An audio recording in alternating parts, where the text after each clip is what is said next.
doing? We're doing well, thank you. How are you? I'm doing great. I know that was a drive in coming up to, our newsroom, but we're excited that y'all are here to kind of get us started and kind of get, the grounds of what we're doing. What is PAL? What is y'all's mission? Pride Alliance of Lufkin, PAL, we're really all about creating safe, inclusive spaces within the community for all of us to, enjoy and be a place where we can be ourselves authentically and feel like we're not being judged and just create joy throughout the community. So it's about building those bridges, making those connections, making everyone feel like they have a place to go and to just be themselves. How Right. did you get all started with it? Because I know you're the president. Is that right, Landy? That is correct. I'm Okay. president and one of the co-founders. There are several of us who helped co-found the organization. Been around a little over a year now. Officially an organization as of May. Oh, wow. Of 1 year. Okay. A nonprofit as of 1 year. But we really got started because we needed it in our community. Deep East Texas. There's not a lot of queer representation. We got together. There had been canceled events in the past, and so many things that have happened where we really haven't got to enjoy a space for ourselves. So we said, "Hey, let's get together. Let's do this ourselves. Let's make it happen." And man, the last year things have just blown up. So Well, I love to see it. And Deju, you are the social media specialist. What's your role? So I do all social media, and that's kind of how I was pulled in and how I came on to Pride Alliance as well. I've done social media for several other organizations and the businesses I've worked for, and so when I saw what they were doing, they reached out to me to kind of help with awareness of what Pride Alliance was, because we're brand new in the community, and so I've really worked on engagement and building up our audience so people know that we're even here. So yeah, I run all of our social media. And then I'm a big part of like the event planning and the idea sessions on the things that we can do for the community.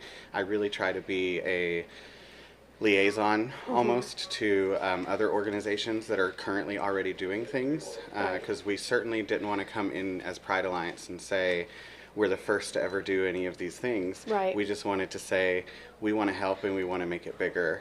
And so I really work to try and make sure that the people who are already in the areas, like Tyler area gays that we've talked about, that we're partnering with those types of organizations and learning from them as we grow ourselves. absolutely. And y'all mentioned TAG. I know that since y'all are just a year of being an organization, have y'all relied on those other organizations to kind of help you pave the way for what you want to do and what you want to see for Deep East Texas? Yeah, absolutely. So TAG's been very supportive in the process. We reach out to them often for resources, for advice. Sharif Pride out of Shreveport, they've been a big part of helping us grow and learn as well. So I came with a little bit of knowledge. I was from Shreveport and moved here, and so I had a little bit of experience working with Sharif Pride there and was able to bring some of that and do what we've done so far. And the great thing about what we're doing in creating these spaces, if we're doing all these side projects. So for example, we have our monthly newsletter that we do. We have an article called Dear Pen Pal, where love that. queer people write in, and it's an advice column. We do that monthly. And our newest project that launched about a month ago is Megan's Closet, which is Deju's baby. So I had to let Deju talk a little bit about that. Well, Megan's Closet it's a passion project of mine because it's tributed to a friend of mine who passed away a few months ago named Megan.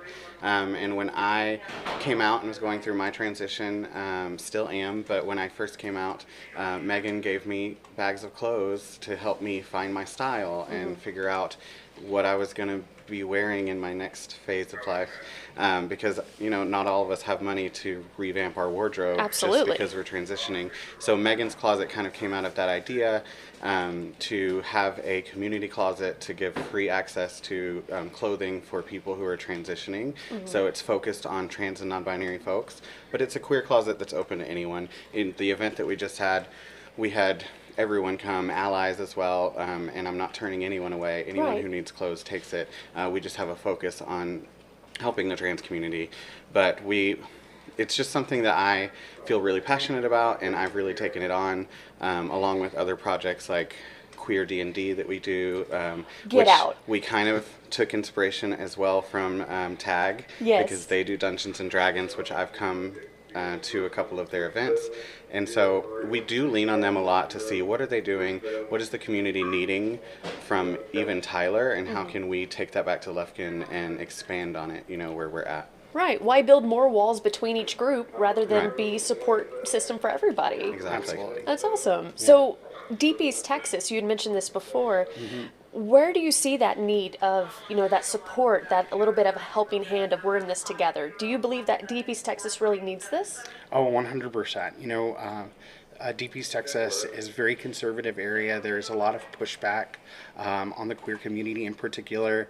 The trans community becoming a very big target in our area and a talking point politically, which shouldn't be. We're just people, and we want to exist as people, and so that need is really just about us being able to come together and exist as people without all of the other rhetoric and backlash from the community, right? So it's definitely there. The goal of PAL eventually, hopefully, is to one day not have to exist, right? To build Right. bridges so well, to create connections and understanding in the community that we no longer need to be. But until then, we're going to work hard and we're going to do what we need to do to create those spaces. And exactly what this weekend's event is about, the gala. Tell me about the creation of it, why, and everything else. So we've had a tremendous first year. Right out the gate, our very first event, we had great attendance, and it started out so strong. The community, in October, we did our Pineywoods Pride, our first one, and the event was, unfortunately, we had to move at the last minute because the venue canceled 3 days before, and it kind of created a crazy space for us, but we made it happen. We're like, this community needs this, we're gonna do it. We ended up using the backyard of one of our sponsors. They had wow. acreage, and they were very... And if anything, I think it gave us a boost. Yes. All of having to move it and all of that actually brought more people to support us, which we were pleasantly surprised by, that the community really came out and said, no, if you're willing to do this, we're willing to show up, and we're willing to also put in the effort to make this happen. Which is what the gala is really all about, is really showing appreciation to the community. So a big part of the gala is our Community Impact Awards. We have 5 categories where we're honoring our Volunteer of the Year, our Advocate of the Year, Community Ally of the Year, Business Sponsor of the Year, and our Business Partner of the Year, and our Sponsor of the Year. So wow. really just kind of giving back to the community and saying thank you guys for so much that you've done, and we're super excited to do that, and that's what that night's going to be all about, is celebrating that. And it's also a way to give, like we talked about earlier, to give recognition to the other organizations that are here and have been doing things. We partner with wonderful other places like the Lavender Lighthouse in Lufkin, who's another queer organization, Queer Craft Club that gets together and does things. And then we have several businesses like the Timberland Unitarian Fellowship that allows us to have so many of our game nights and events, and Austin Heights Church in Nacogdoches. Like, there's so many places that we want to just give recognition to and say, thank you for being an ally. Thank you for allowing us to come in and create a safe place for people who don't have it in other areas. And that's a big part of why we were talking about kind of the barriers that people have and the needs of the community, and a big part of that is cost. And so all of our events, with the exception of the gala, which is a fundraiser, but all of our other events are free to the public. And so we do our best to create these spaces that are not only safe, but they're also not going to hit people's pocketbooks right now when everyone is really struggling. Right. And this also is a fundraiser, you had mentioned it, for the scholarship. Yes. Tell me about the scholarship. So the PAL Scholarship was a big passion project for all of us. This was probably one of my favorite projects.